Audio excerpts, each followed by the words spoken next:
This is Of Men and Dragons, Book 1, Jack's Landing, by DrBlackJack21, Chapter 21. As Jack and Shahar stumbled into the inn, Jack couldn't help but once again be pleased with how well everything was going. True, there was still a few complications on the horizon, but, on the whole, he's accomplished all of his primary objectives, though admittedly they had come at higher cost than he'd been hoping to pay. The inn was a familiar combination of sounds and smells. The air had finally grown cold enough that the villagers were forced to spend most of their time indoors. At the same time, the villagers hadn't settled in yet, and still had energy to burn.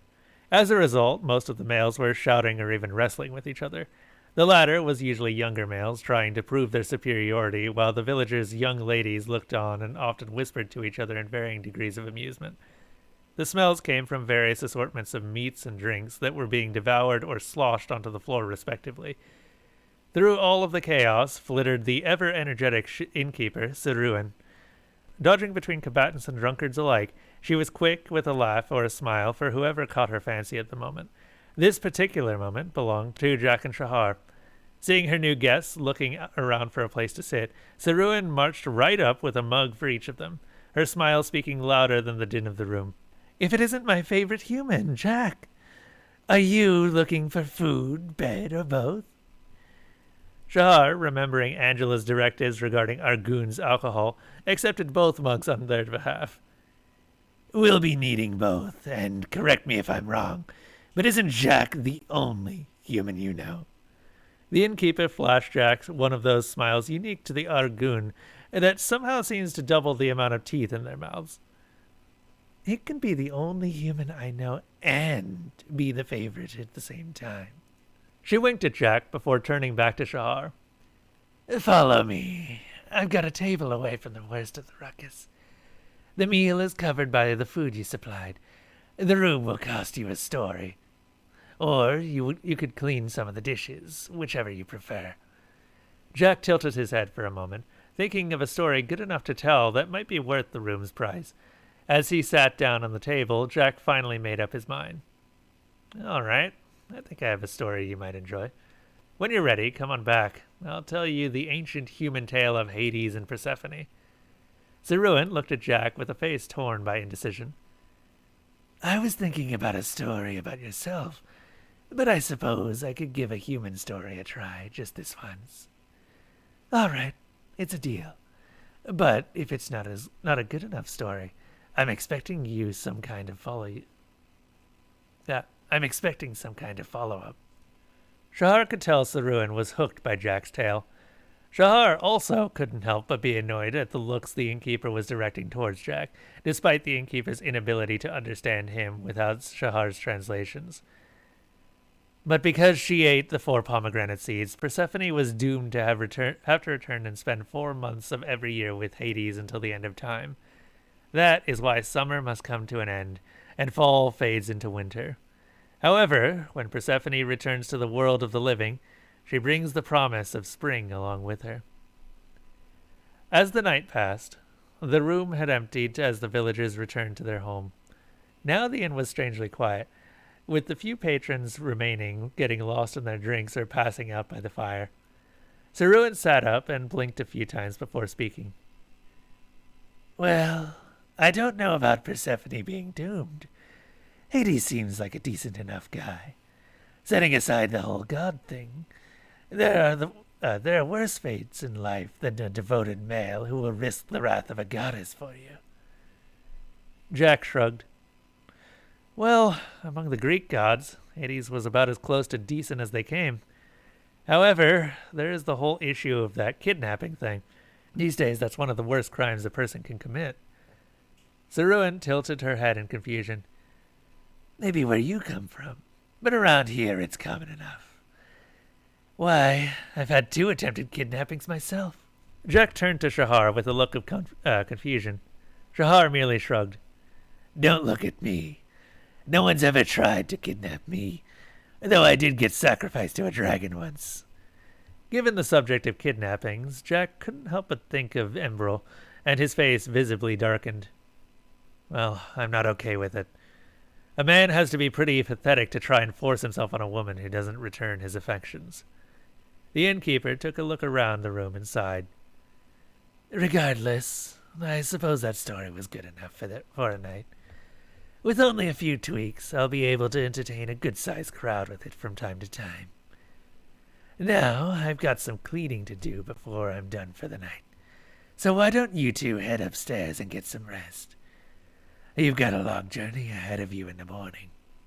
Then Sarun was gone, leaving Shahar to wonder why it bothered her so much that the innkeeper smiled so persistently at Jack throughout the night. Jack realized on an intellectual level that he'd shared a bed with Shahar once before.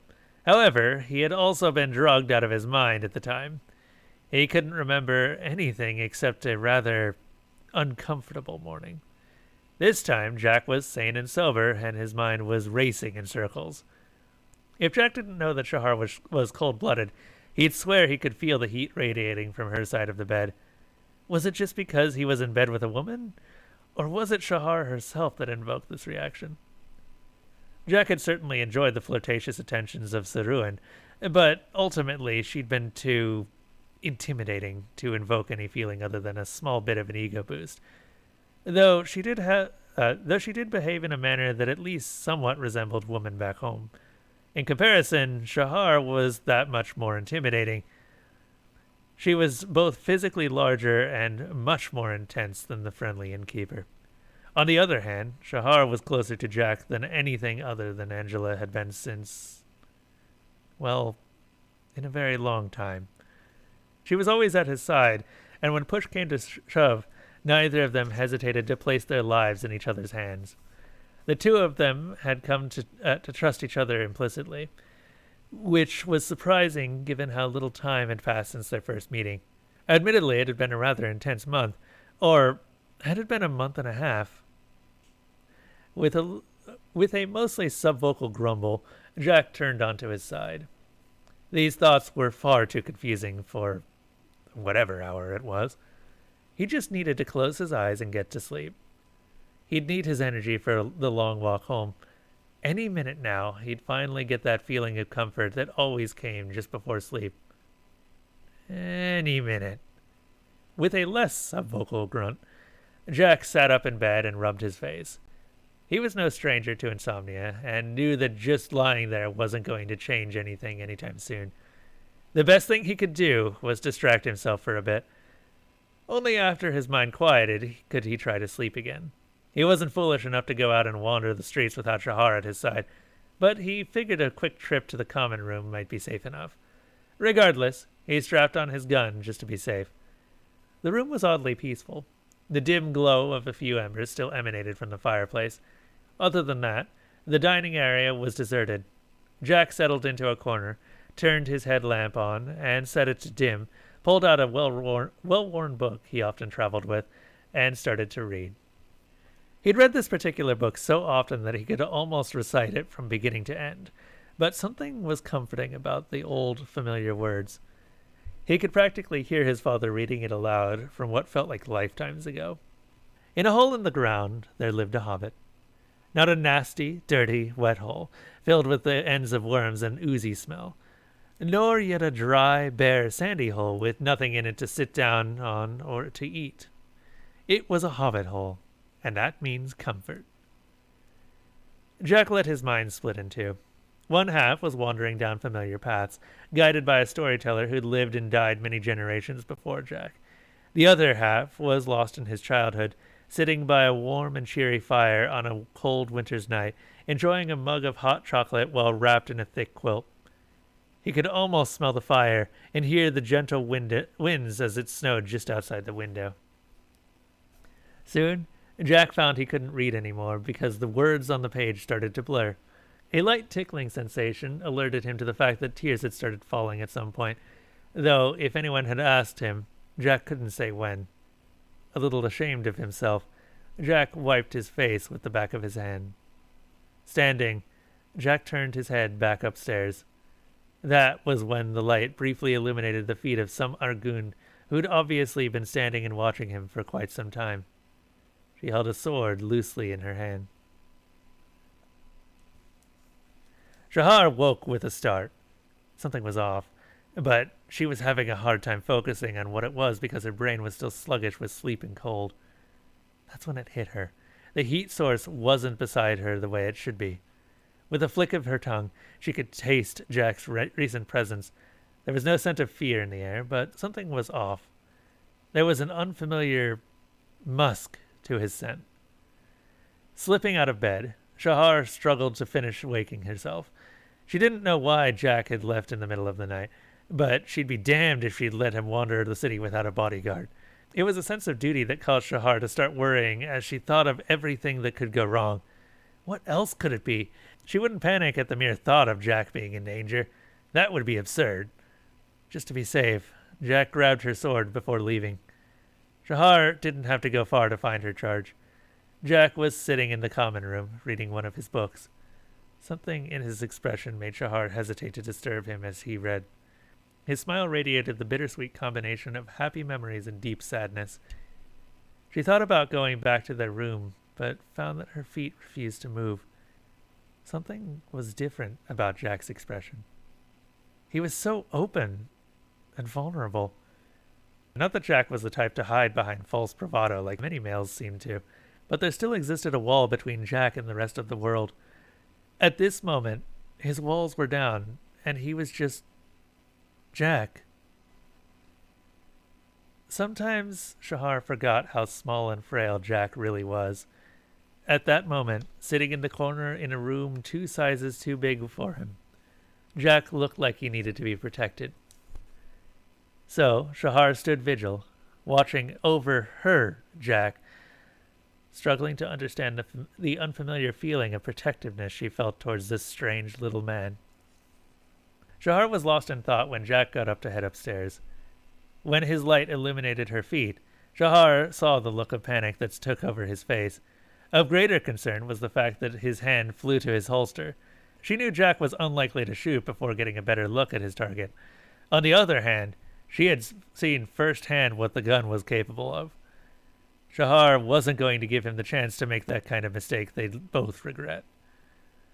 Shahar dropped her sword and launched herself forward, quickly grabbing Jack's hand, preventing him from drawing his gun. Her other hand clamped over his mouth to prevent him from shouting and waking up everyone in the inn. "It's me, you idiot. Calm down. You're safe." Jack's face flashed between panic, confusion, and relief before eventually settling on embarrassment. That's when the creak of a hinge behind Shahar let her know the two of them were no longer entirely alone. Turning to assess the possible threat, Shahar forgot to release Jack, leaving them in quite the interesting entanglement as Saruin poked her head out of the door while holding a candle. Saruin gave the two a knowing look as her face spread into quite the mischievous grin. "I heard a noise, but now I see it's just my 2 favorite lovebirds. Usually our guests prefer to play these kinds of games in the privacy of their own rooms. Or is this your way of inviting everyone interested to join in the fun?" At the same moment, both Jack and Shahar realized that Saruin was implying. Jack's eyebrows shot up in surprise, while Shahar's eye bridges narrowed into an intimidating glare. Since Jack's mouth was still covered, Shahar responded in both their behalfs. "No, I think we'd both prefer you to keep this moment between the 2 of us. Thank you for your concern, but we'll be fine." Saruin shrugged in a way that seemed to say, "Your loss," then retreated back into her room and closed the door. Shahar gave Jack a look usually reserved for intimidating veteran warriors. After a moment, she spoke. "When I remove my hand from your mouth, I don't want to hear one word about what just happened. Your life will be happier and healthier if you heed my warning. Do you understand?" Jack nodded emphatically, his eyes wide. As Shahar slowly removed her hand from his mouth, he took a moment to rub his wrist before looking up with a grin that told Shahar he was about to regret his next words. "So, she seems nice?" Without hesitation, Shahar reached out and grabbed the nearest partially full mug and upended the contents over Jack's head.